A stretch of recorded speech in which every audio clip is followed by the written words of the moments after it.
Hey guys, welcome to our channel Bhishma's Commentary. పూర్వం ఒకప్పుడు కులపతి అయిన శౌనికుడు ద్వాదశ వార్షిక యాగం చేస్తున్నాడు. అంటే 12 పాటు చేసే యాగం. కులపతి అంటే 10,000 మంది శిష్యులున్న వాళ్ళని కులపతి అని పిలుస్తారు. ఆ యాగానికి ఉగ్రశ్రవణుడు అనే ఒక ముని కూడా వస్తాడు. యజ్ఞం చూడ్డానికి వచ్చిన వాళ్ళందరూ ఉగ్రశ్రవణుడు చెప్పే కథలు వినడానికి 1000 కళ్ళతో ఎదురు చూస్తూ ఉంటారు. అయితే ఏ కథ చెప్పాలి అని ఆలోచించే సమయంలో ఈ యజ్ఞానికి వచ్చే ముందు విన్న మహాభారతం గురించి వీళ్ళకి చెప్పాలని చెప్పేసి ఉగ్రశ్రవుడు అనుకుంటాడు.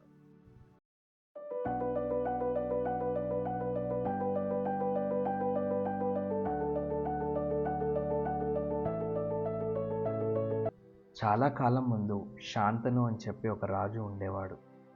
అతను హస్తినాపురానికి రాజు.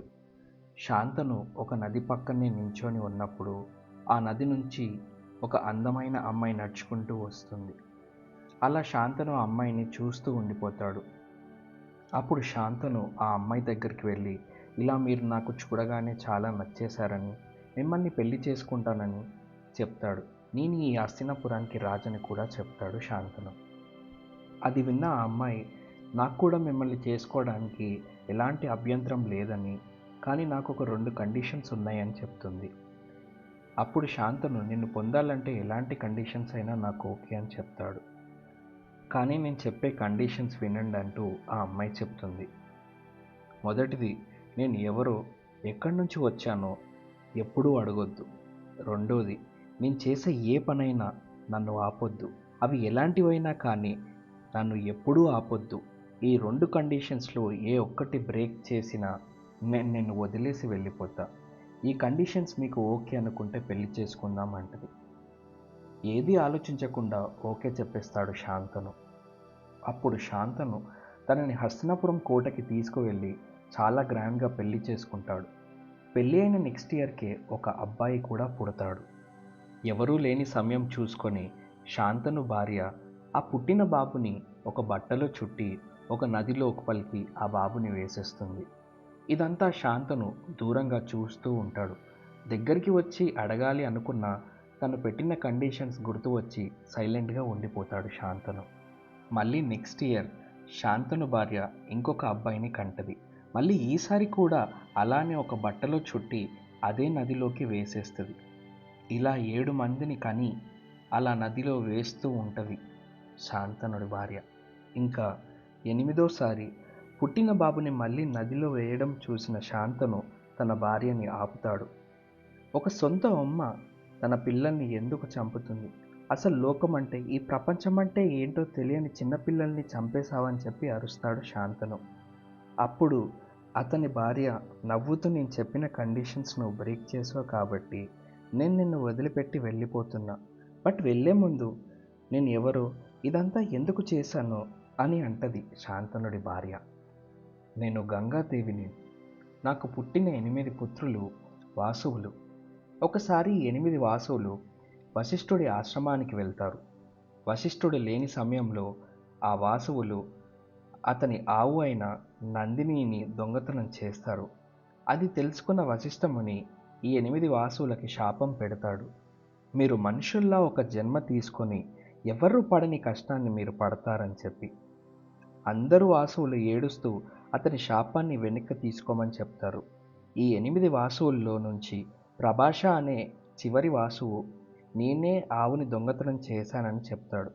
అది విన్న వశిష్ఠముని, నేను శాపాన్ని వెనక్కి తీసుకోలేను, మనుషుల్లా పుట్టాల్సిందే, కానీ 8 వాసువులు పుట్టిన వెంటనే చనిపోవచ్చు అని చెప్తాడు. ఇలా గంగాదేవి ఈ కథంతా శాంతనుడికి చెప్తుంది. అందుకే 7 మంది పిల్లల్ని పుట్టగానే వెంటనే చంపేశానని 8వ వ్యక్తే ప్రభాష అని చెప్పి కూడా చెప్తుంది.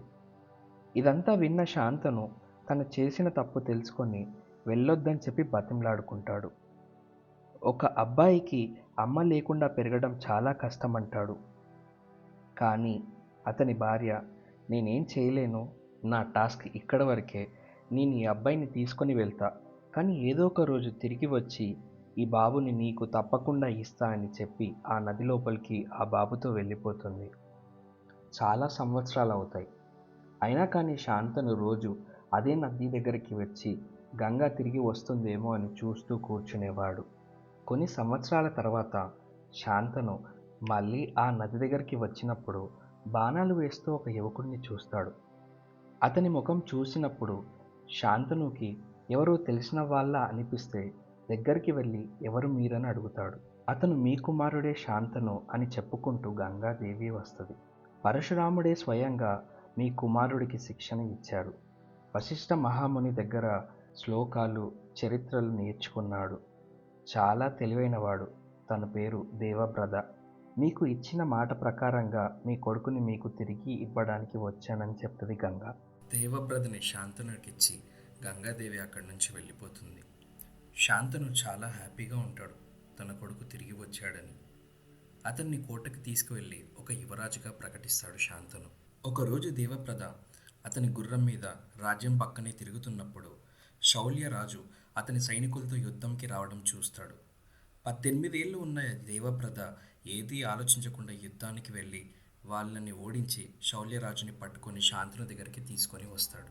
ఇలా హస్తినపురానికి ఎక్కడలేని ధైర్యం దేవవ్రత దగ్గర నుంచి వచ్చేది. అన్నీ ఉన్నా కూడా గంగలేని బాధ ఉండేది శాంతనుకి. ఇంకా అప్పటికి ఆ నది దగ్గరికి వెళ్ళి కూర్చునేవాడు. అలా ఒకరోజు ఆ నది పక్కనే ఉన్నప్పుడు శాంతనుకి ఒక అందమైన ఒక సువాసన వస్తుంది. అది ఎవరిదా అని చూస్తున్నప్పుడు నదిలో ఒక పడవ మీద ఉన్న ఒక అమ్మాయి నుంచి ఆ వాసన వస్తుంది. శాంతను తన దగ్గరికి వెళ్ళి ఎవరు నువ్వు అని అడుగుతాడు.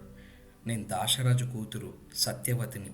మా నాన్న చేపలు పట్టుకునే వాళ్ళకి రాజు అని చెప్తుంది. పక్కనే ఉన్న చెట్టు నుంచి ఒక పువ్వుని తెంపి సత్యవతికి ఇస్తాడు శాంతను. నేను నిన్ను పెళ్లి చేసుకుందాం అనుకుంటున్నా. నేను ఈ హస్తినపురానికి రాజు. అది విన్న సత్యవతి నాకు ఎలాంటి అభ్యంతరం లేదు, కానీ ఎలాంటి నిర్ణయం అయినా కూడా మా నాన్నగారే తీసుకుంటారు, సో అతన్నే వెళ్ళి అడగండి అని చెప్తుంది సత్యవతి. శాంతను దాశరాజు ఉన్న చోటుకు వెళ్ళి ఇలా నేను హస్తినాపురానికి రాజుని, మీ కూతుర్ని పెళ్లి చేసుకుందాం అనుకుంటున్నాను అని అంటాడు. కానీ దానికి దాశరాజు ఒప్పుకోడు. ఎందుకని అడగక మీరు దేవవ్రతుడిని యువరాజుగా ప్రకటించారు. రేపు మీకు సత్యవతికి పెళ్ళవుతే పుట్టబోయే బాబు రాజు అవ్వలేడుగా. నాకో మాట ఇవ్వండి, రేపు పుట్టబోయే బాబుని తప్పకుండా రాజుని చేస్తానని చెప్పి. అలా చేస్తానంటే నాకు ఎలాంటి అభ్యంతరం లేదు, సత్యవతికి నీకు పెళ్లి చేయడానికి అని అంటాడు దాశరాజు. అది విన్నాక శాంతను చాలా బాధతో తిరిగి కోటకి వెళ్ళిపోతాడు. తండ్రి ముఖంలో బాధని చూసిన దేవబ్రత ఏమైందని అడగగా రాజ్యం గురించి బాధపడుతున్నాను, వచ్చే యుద్ధాల గురించి భయపడుతున్నానని చెప్తాడు శాంతను. కానీ దానికి ఇది కారణం కాదని ఇంకేదో ఉందని తెలుసుకున్న దేవప్రద మంత్రులను పిలిపించి జరిగిన విషయం గురించి తెలుసుకుంటాడు దేవప్రద. వెంటనే దాశరాజు దగ్గరికి వెళ్ళి సత్యవతిని శాంతనుడికిచ్చి పెళ్లి చేయమని అడుగుతాడు దేవప్రద. కానీ దాశరాజు తను అనుకున్న విషయాలన్నీ తన నాన్నగారితో మాట్లాడానని కూడా చెప్తాడు. ఆ విషయాలు తెలుసుకున్న దేవప్రద, అదే మీకు సమస్య అవుతే నేను దేవబ్రత గంగాదేవి పుత్రుడిని, ఎప్పుడూ ఈ రాజ్యం కోసం కుర్చీ కోసం పోటీ పడను. అయినా కూడా దాశరాజు ఒప్పుకోడు సత్యవతిని శాంతనుడికిచ్చి పెళ్లి చేయడానికి. అయినా దాశరాజు మనసులో ఇలా అనుకుంటూ ఉంటాడు, రేపు దేవవ్రతకి పెళ్ళైతే అతని పిల్లలు ఆ కుర్చీ కోసం పోటీ పడడానికి ఎందుకు ఊరుకుంటారు. దాశరాజు మనసు తెలుసుకున్న దేవవ్రత, ఇదే మీకు అడ్డవుతే నేను జీవితాంతం ఎవరిని పెళ్లి చేసుకోను, ఇలా ఒంటరిగానే ఉండిపోతా, బ్రహ్మచర్యం తీసుకుంటానని చెప్పి మాటిస్తాడు. అక్కడి నుంచి సత్యవతిని తీసుకొని కోటకి వెళ్తాడు దేవవ్రత. శాంతనుడికిచ్చి పెళ్లి చేసుకోండి అని చెప్పి కూడా మాటిస్తాడు. దాశరాజుకి చేసిన ప్రతిజ్ఞ గురించి తెలుసుకుంటాడు శాంతను. కానీ దేవవ్రతకి ఒక వరం ఇస్తాడు. నువ్వు ఎప్పుడు చనిపోవాలనుకుంటే అప్పుడు చనిపోతావు, మరొకరి వల్ల నీకు మరణం రాదు. ఇప్పటి నుంచి నీ పేరు ప్రతి ఒక్కరు భీష్మ అని చెప్పి పిలుస్తారు అని చెప్పి అంటాడు శాంతను.